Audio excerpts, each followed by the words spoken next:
If you can see it in your mind, if you can believe it in your heart, if you have the courage to speak it, if you have the courage to own it and the desire to work for it, you can bring it into your reality.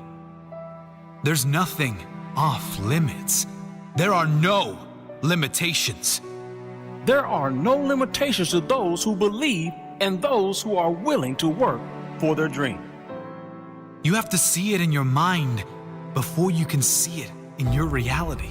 You have to be a visionary.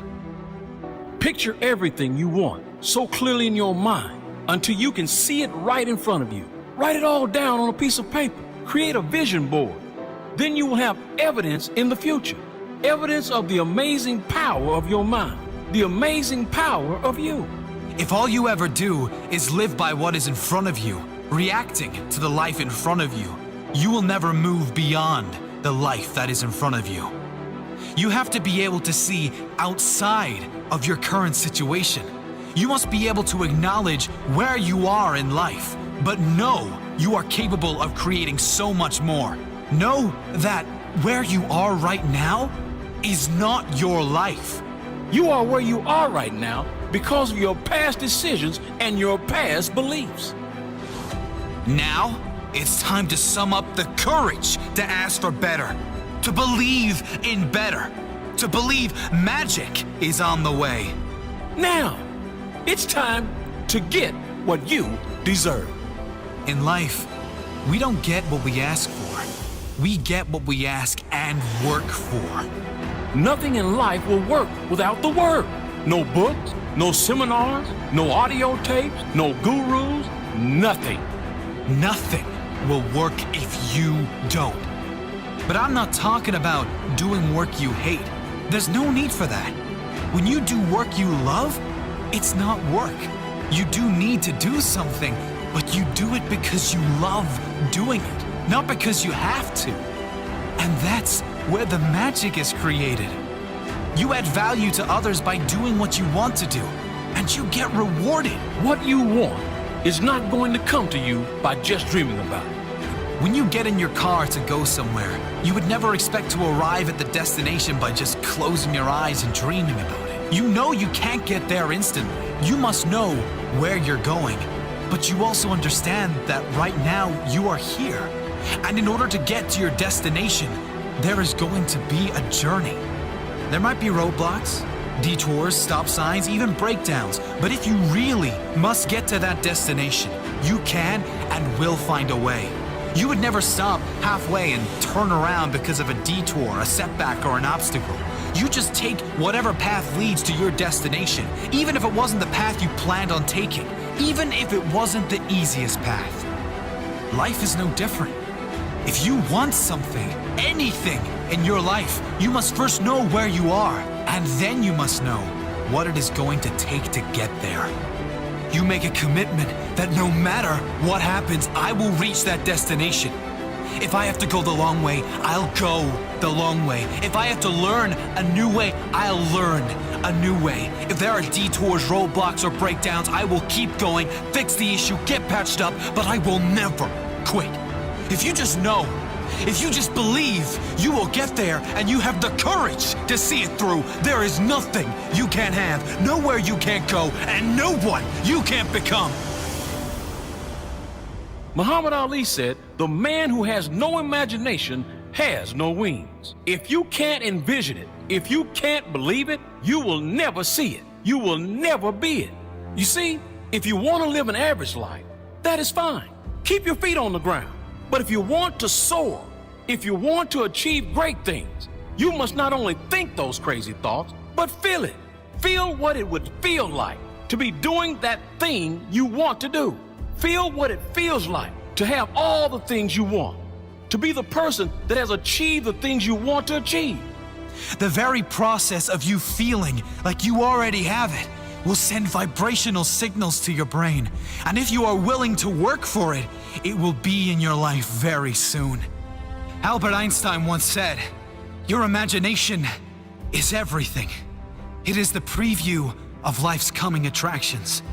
Only those who believe anything is possible can achieve the things most would consider impossible.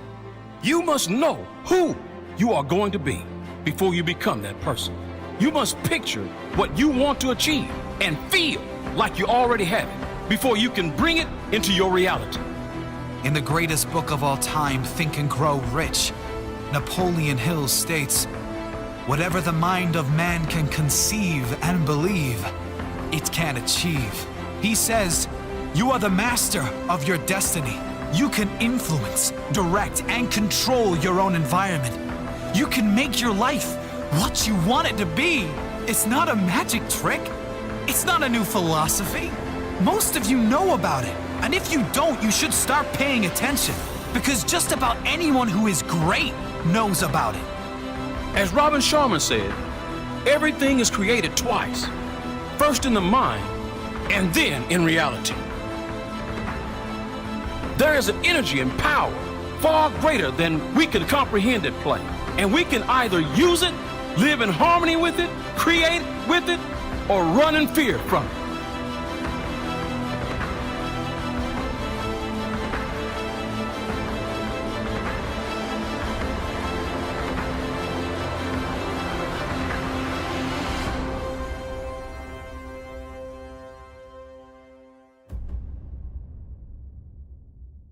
Well, my dad had gone to a Toastmasters early on and heard one of the most successful magazine entrepreneurs in the world speak.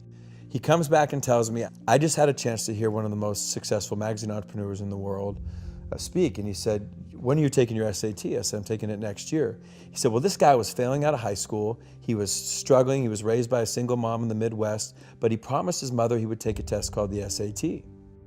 So he takes the SAT in May, his junior year, doesn't expect anything. The SAT, which I don't know how many your population know, but it's a standardized test with a math part and a verbal part. Both are scored out of 800 points. Well, this guy takes it. He's bombing. He's failing out of school. He doesn't expect anything as he's telling the story at Toastmasters. Well, he gets a 1480 out of 1600.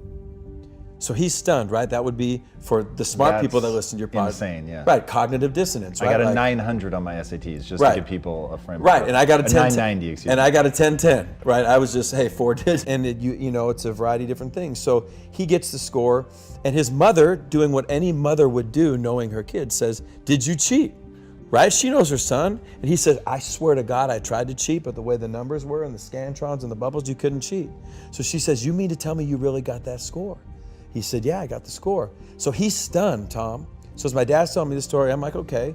So he says, all right, so what he decides is, because he realizes he's smart and he's going into his senior year, he says, "I'm gonna go to class."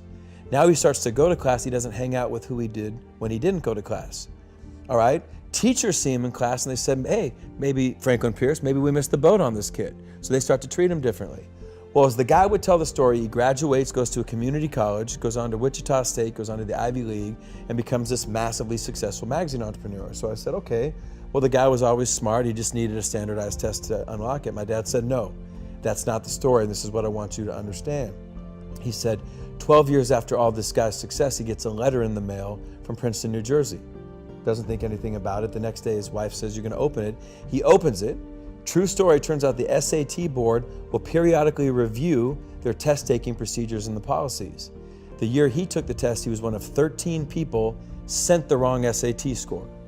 His actual score was a 740 out of 1600. And he said, "People think my whole life changed when I got the 1480. But what happened? My whole life changed when I started acting like a 1480. And what does a 1480 do? He goes to class." Well, this is one of the first stories I would share when I had my opportunity at Alabama or Florida State or Georgia. So A, your language is powerful, but number two, your behavior is way ahead of your success. And so many people let their feelings dictate what they do, as opposed to throw your behavior out there. Russell Wilson's 5'10". He shouldn't be playing pro football, but he behaves like the best quarterback in the country. And he's done that since before he was at that level. And then his feelings and emotions and his skill caught up to that behavior. I think the lesson my dad was trying to teach me ultimately was, in addition to my language, what I do, not how I feel about my past, is going to determine who I am in the future.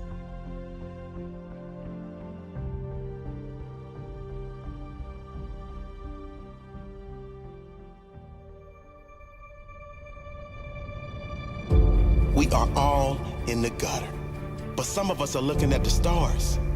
What does this famous quote by Oscar Wilde actually mean?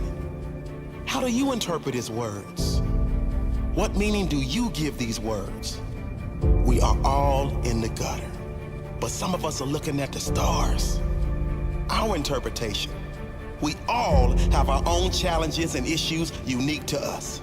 No one goes through life without challenges. The difference in the quality of life we live is how we respond to those challenges and what meaning we give them. Some of us choose to see only the gutter, the pain, the problems, the struggle. However, some choose to look at the stars, to dream of better, to believe there is better, to focus on the positive and work toward making something magical of this life. Your life is what you make it. You can be happy with little or miserable with much. You can make a lot from a little or lose everything from having a lot. Everything comes down to you. How you decide to live each day, what meaning you give to each challenge, what actions you decide to take each moment of each day.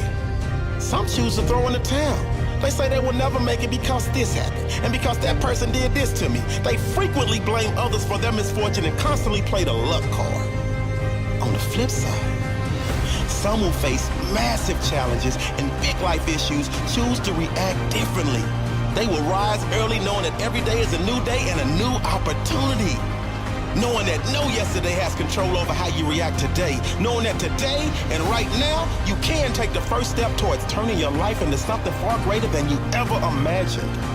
So take a step forward today, no matter how small, and then another step tomorrow, and another the next day, and always ensure you are moving forward.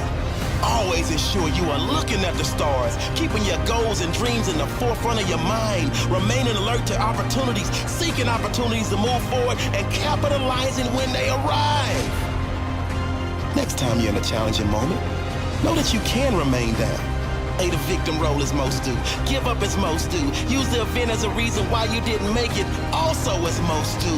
Or you can do what the minority do, which is decide you are greater than any challenge, and it is never about how great the challenge is in your life. See, you will only ever be defined by how you react to your challenging moments. So stay strong, remain hungry, and always be looking up at the stars.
There's an African proverb that reads, "When there is no enemy within, the enemy outside can do you no harm." When you refuse to allow any doubts in your own mind, then no doubts from others will ever cloud your judgment. When you create a strong mind, there can be no other that will defeat you with their words or with their judgments. When you believe in you, you need no other to believe in you. Because others really have no say in who you will become. Only you have that say. Only you can decide if others' opinions become reality or you create your own fate. The greatest challenge and the greatest obstacle any human will face is their own doubts, their own fears, and their own conditioned thoughts. If you want to live your dream, you will have to fight for it. You will have to fight the greatest battles of your life. You will have to battle the external enemy. People who don't believe in you. People who do you wrong. People who put you down. You will have to battle the intimate enemy. Those close to you who might do you wrong, or maybe you assume don't believe in you. Those who want the best for you, but their idea of support is to remind you of what can't be done or shouldn't be attempted. But the worst of all is the internal enemy. You will have to battle what seems like an army in your own head, an army of doubt, fear of failure, fear of judgment, lack of belief. The voices inside the head saying, I am not good enough. I'm not worthy.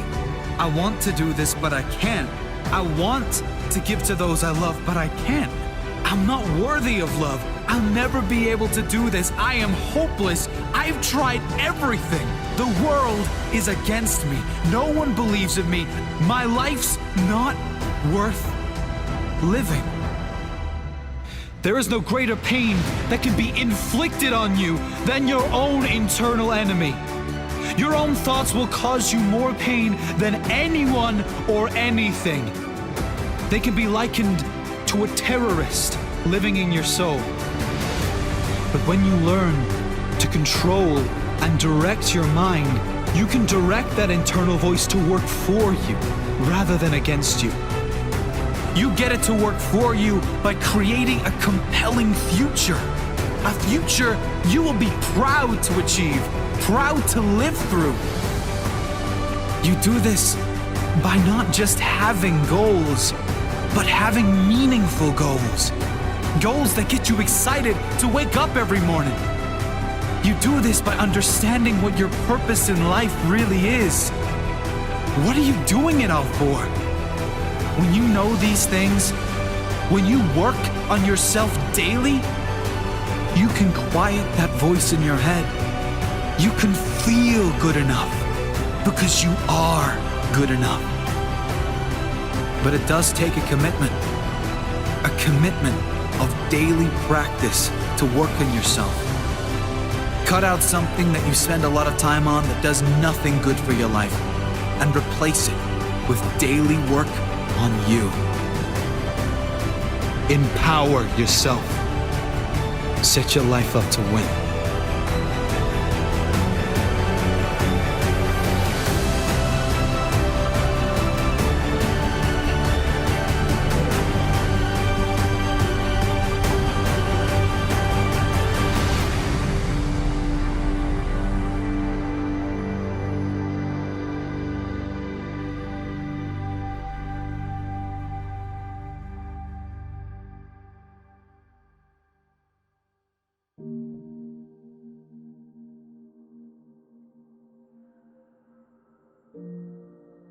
Well, if somebody says something out loud, it's 10 times more powerful than if they think it. And then as we started to study the data, particularly data that was just reinforced by Christine Porath from Georgetown and Harvard, that negativity is a multiple of 4 to 7 times more powerful than positivity. So think about that. If I say something out loud, it's 10x. If it's negative, it's 4 to 7 times more powerful. So when I say negative things out loud, it's 40 to 70 times more likely that that will happen or cause a result that won't be good for me than if I just didn't say anything. So as we were going into our second year at Alabama, we made a bet. What if we could just get our players to not say stupid things out loud? What if we could just do that? Not teach any element of positive thinking, but eliminate conversations about the Heat, complaining about coaches, complaining about circumstances, complaining about situations, verbalizing negativity.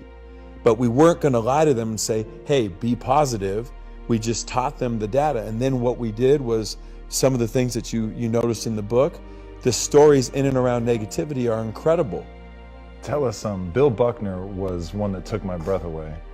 So Billy Buckner, who just passed away recently, was an incredible 8-time Gold Glove, a great baseball player for the Boston Red Sox.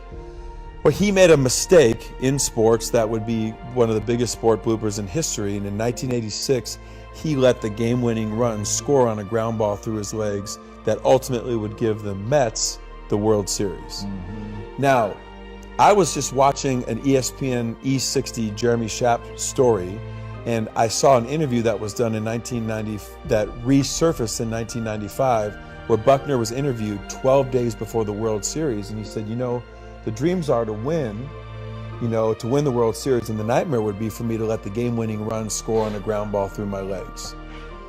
And then ultimately that's exactly what would happen. Now, by saying that out loud, what did he do? He didn't make it happen, but he increased the probability. And this is what I want people to understand. Your internal thoughts are all over the place. Do you think that he makes it more likely because it's going to subtly influence his behavior, or because you're talking to some magical deity that then says, well, you said it, and so I'm going to make it happen? I think that what he did is a subconscious plant.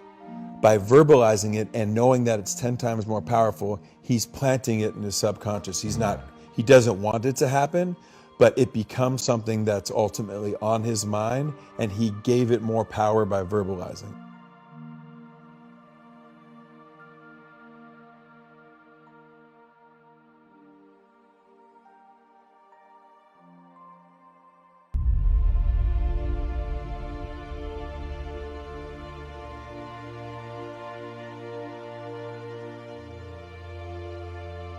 Never allow people who gave up on their dreams convince you to give up on yours. I won't be led astray by the opinions of others, by those who were too scared to go after their dreams, those who lacked the courage to fight for their dream. It's not only your enemies and haters that will discourage you, but your own family and friends too. Your parents almost always want what's best for you. They talk you out of your dream because they don't want you to get hurt. They're conditioned to keep you from being hurt, going right back to when you were a baby. You are not a baby anymore. You're a man. You're a woman. You're strong. You're your own person with your own opinions.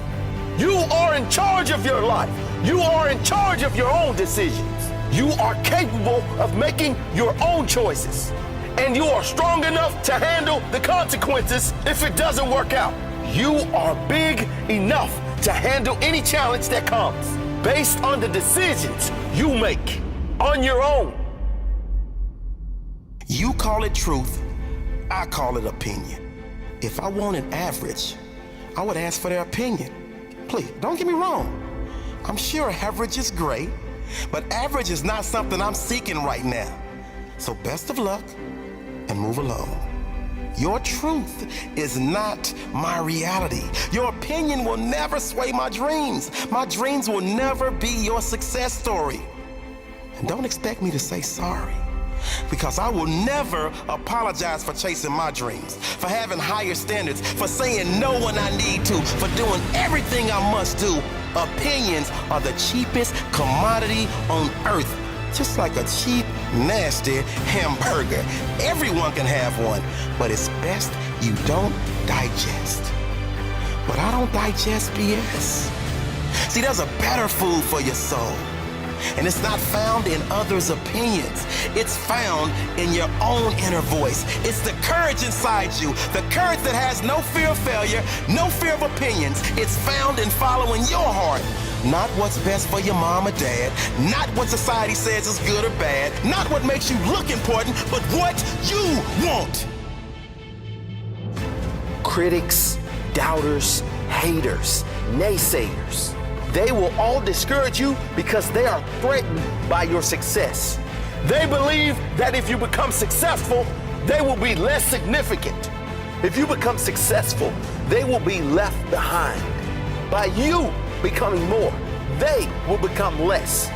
By you doing something with your life, it highlights the fact they have it. It's a small mind mentality, insecurity, are you going to let insecure individuals bring you down to their level? Everyone has an opinion. Usually those with a lack of skill have a louder opinion than those with talent. They say the hardest prison to escape is your own mind.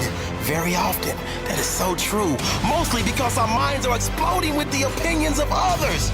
Trying to fit into this world, trying to live up to others' expectations, comparing ourselves to others, mistaking opinions for the truth. Escape that prison and live free. Live like a king and answer only to yourself. So many people never go for what they want because of the fear of others' opinions, because of the fear of the word no, because of haters and naysayers. That will never be me. I refuse to listen to the voices that will never understand my dream. I refuse to listen to the opinions of those who have never and will probably never achieve anything meaningful in their own life. I know my purpose. I know my destiny. And outside voices are just meaningless distractions. I will not be swayed by the opinions of others. I will not be distracted by their opinions. I have my blinkers on, and I will not stop until I realize my true purpose. Until my dream is my reality. There's only one voice you must listen to. Deep down, you know which voice that is.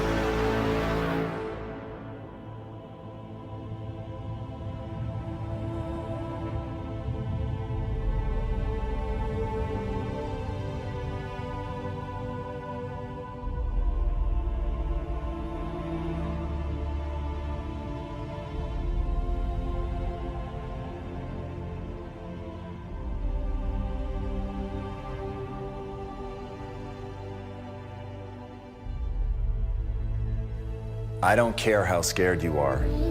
What you need to do is make bold decisions. Right now, you've got to begin training yourself to act. You've got to begin training yourself to take chances, to put yourself at risk, to risk embarrassment, to know that you're going to fail. That's the only way that you're ever going to get the things that you want out of life. All of us want to do something extraordinary. All of us want to be great. All of us have something inside ourselves that if we knew we couldn't fail, we would pursue that. And that question, what would you do if you knew you couldn't fail? That question is one of the most important questions that you can ever ask yourself. And the reality is you can do that thing. But you're going to have to be bold. You're going to have to take chances. You're going to have to put everything at risk. And the problem is, the reason that people play things so safe is because it's so comfortable there. It's so easy there. And every day passes by without you noticing that terrifying passage of time. But once you realize that this is it, this is the one shot that you have, and what does it really matter if you fail? What does it really matter what other people think? The only thing that really matters is, what do you think about yourself? And let me tell you right now, that self-belief is going to be built of knowing that you're willing to try. It isn't going to be built on whether or not you succeed. It's going to be built on whether or not you try, whether or not you show up in that moment. That thing that you've rehearsed in your head 1,000 times where you hope you will be courageous. Be courageous. Know that about yourself. Know that every moment is that moment. Sometimes it's so small, it seems imperceptible. It seems like it's not a moment for courage. But every moment is a moment for courage. Every moment, right now, is your chance to act, to strike, to be bold, to do the thing that you're afraid you won't be able to do, but to do the thing that you know could lead you where you want to go, to do the thing that you would do if you knew you couldn't fail. But courage is doing it, even though you might fail. So be courageous. Be bold. Strike now.